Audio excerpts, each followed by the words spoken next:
안녕하세요. 대단히 반갑습니다. 숲을 읽어주는 남자 자한형 이종수입니다. 이번 시간은 444번째 시간으로 인생의 사다리라는 글을 읽어드리도록 하겠습니다. 인생의 사다리 김우종.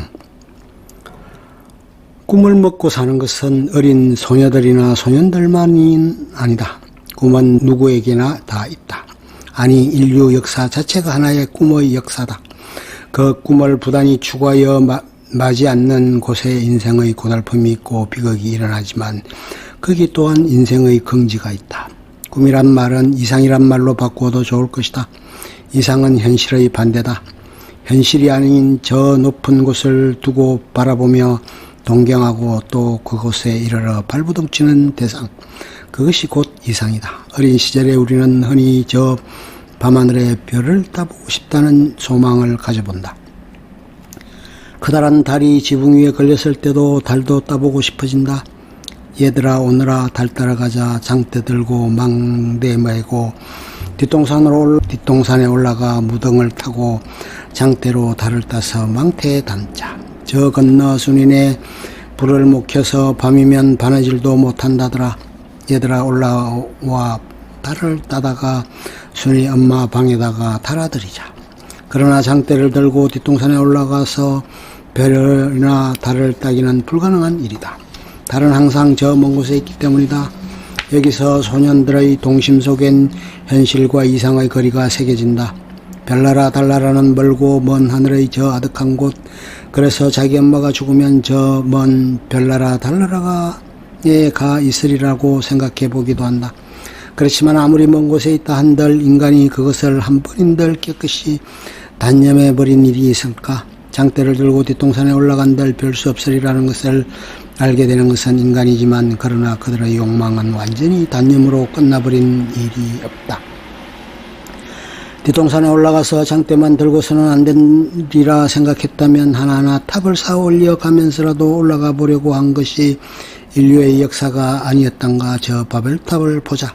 미안으로 끝나버린 저 광막한 사막 위의 바벨탑을, 그것은 웃을 일이 아니었다. 말닥 성전의 황홀한 위엄, 바벨론 문명의 그 높다란 탑은 과연 무엇을 의미했던 것일까? 저 하늘의 별을 따려 한 자들이 이 무모한 공사를 시작했었다는 것을 우리는 알고 있다. 그리고 그들은 탑을 쌓으면서 서로 싸우다가 그로 말미암아 공사는 실패로 돌아가고 그들은 서로 멸망해 버렸다고 한다.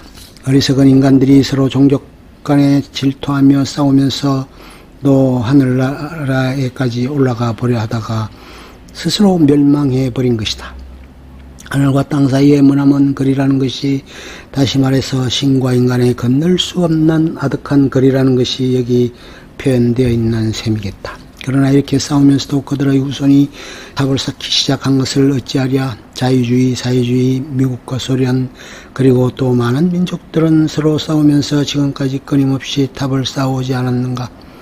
소련이 맨 먼저 달에다 그들의 새 조각을 꽂았고, 미국이 맨 먼저 인간의 발을 그곳에 내려놓고 그곳의 물건을 이곳으로 가져왔다는 얘기가 아니라 하더라도 참으로 우리 인류는 얼마나 고달프게 저 먼 하늘 아득한 이상을 현실에다 끌어오려는 안타까운 발돋움을 해온 것이랴. 여기에 우리 인류의 고달픔이 있고 비극이 있지만 또 그처럼 무너진 바벨탑을 단념하지 않고 다시 쌓아 올려온 데 인류의 영광이 있는 것이 아니고 무엇이랴.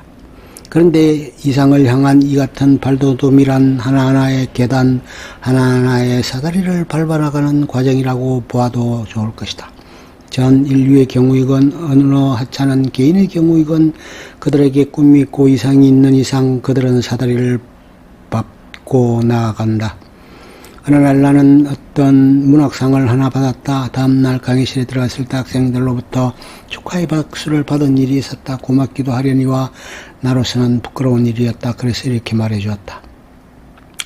지난번 수상식장에서도 여러분들이 고맙게 꽃을 달아주었지만 나는 부끄럽기만 합니다. 나이를 먹었대서가 아닙니다. 나는 여러분들 앞에서 영광의 박수를 받고 꽃을 받을 만큼 훌륭한 인물이 못 되기 때문입니다. 여러분들은 나보다 훨씬 젊고 감수성이 빠르고 판단력이 예민하고 또 정의감이 강합니다. 나는 여러분들보다 더 많이 살아왔고 더 많이 전공 분야에서 공부를 해왔다는 것 외에는 아무것도 자랑할 것이 없습니다. 그런데 여러분들이 내게 오는 것은 내 나이를 보기 위해서 오는 것은 물론 아니려니와 지식을 얻기 위해서 오는 것은 물론 아닙니다. 내게서 지식을 얻어간다는 것은 여러분들이 원하는 목적의 적은 일부분에 지나지 않습니다. 여러분들이 내게 원하는 것은 지식이 아니라 지성이며 양심이며 그 인격입니다. 그러나 모든 것에 있어서 나는 젊은 여러분들보다 별로 나을 것이 없다는 나의 솔직한 고백입니다. 단 한 가지, 내가 여러분에게 도움이 될 수 있는 게 있다면 그것은 다름 아니라 이 인생의 사다리입니다.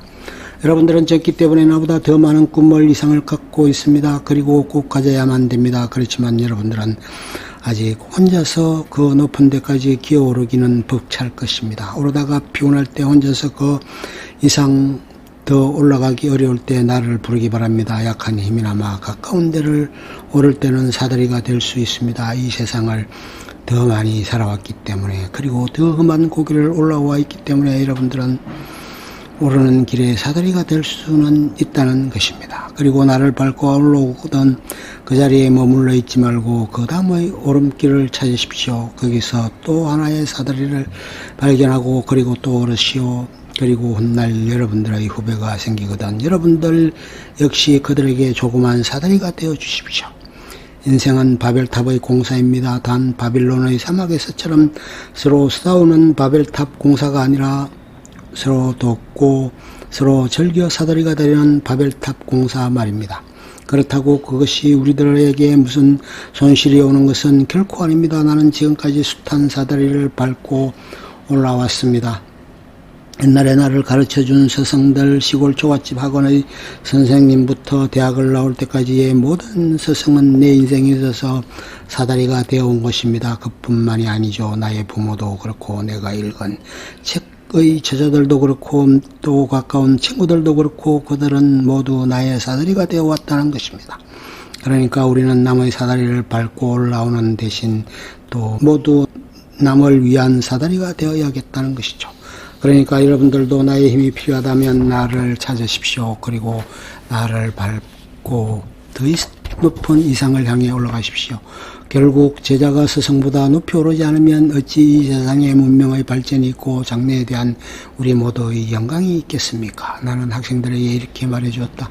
그리고 역시 부끄럽기도 했다. 나의 이 나약한 체구를 너도 나도 밟고 올라서려 한다면 나는 대번에 뼈가 부러지고 말지도 모를 일인데.